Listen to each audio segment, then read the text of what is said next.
സംസ്ഥാനത്ത് ആശങ്കയായി പനി ബാധിച്ച് മരണപ്പെടുന്നവരുടെ എണ്ണത്തിൽ വർധനവ്. ഇന്നലെ മാത്രം 8 പേരാണ് സംസ്ഥാനത്ത് പനി ബാധിച്ച് മരണപ്പെടുന്നത്. എലിപ്പനിയും ഡെങ്കിപ്പനിയുമാണ് ഏറ്റവും വലിയ അപകടകാരികൾ. ദിനംപ്രതി ആശങ്കപ്പെടുത്തുന്ന കണക്കുകളാണ് പുറത്തുവരുന്നത്. ഇന്നലെ മാത്രം 12,965 പേർക്കാണ് പനി ബാധിച്ചത്. പകർച്ചപ്പനിക്ക് പുറമെ എലിപ്പനിയും ഡെങ്കിപ്പനിയുമാണ് കൂടുതലായും റിപ്പോർട്ട് ചെയ്യുന്നത്. മലപ്പുറം ജില്ലയിലാണ് ഏറ്റവും കൂടുതൽ പനി കേസുകൾ റിപ്പോർട്ട് ചെയ്തിരിക്കുന്നത്. ഇന്നലെ മാത്രമായി 55 പേർക്കാണ് ഡെങ്കിപ്പനി സ്ഥിരീകരിച്ചിരിക്കുന്നത്. സംസ്ഥാനത്ത് പക്ഷാഘാതമുണ്ടാക്കുന്ന 5-3 ഡെങ്കിപ്പനി ഉൾപ്പെടെ റിപ്പോർട്ട് ചെയ്യപ്പെടുന്നുണ്ടെന്നാണ് ആരോഗ്യവകുപ്പിന്റെ കണക്കുകൾ സൂചിപ്പിക്കുന്നത്. ഒരു തവണ ഡെങ്കിപ്പനി വന്നവർക്ക് വീണ്ടും വന്നാൽ അത് കൂടുതൽ ബുദ്ധിമുട്ടുണ്ടാക്കുമെന്നും ആരോഗ്യവകുപ്പ് പറയുന്നു.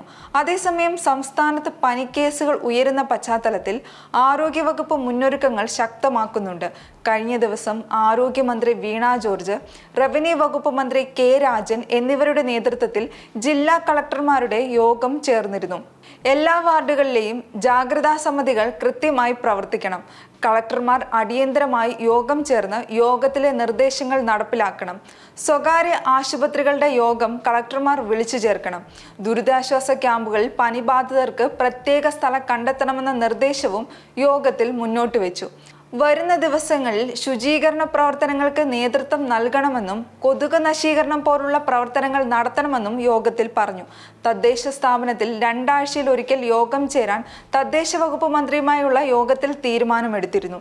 തൊഴിലുറപ്പ് തൊഴിലാളികൾ, ക്ഷീര കർഷകർ എന്നിവർ ശ്രദ്ധിക്കണമെന്നും മണ്ണിലോ മലിനജലത്തിലോ ഇറങ്ങിയാൽ നിർബന്ധമായും എലിപ്പനി പ്രതിരോധ ഗുളിക കഴിക്കണമെന്നും കയ്യുറയും കാലുറയും ഇല്ലാതെ മണ്ണിലോ വെള്ളത്തിലോ ജോലിക്കിറങ്ങരുതെന്നും തദ്ദേശ സ്ഥാപനങ്ങൾ ഉറപ്പാക്കണമെന്നും നിർദ്ദേശം നൽകി. സ്വകാര്യ ആശുപത്രികൾ അമിത ഫീസ് ഈടാക്കരുത്.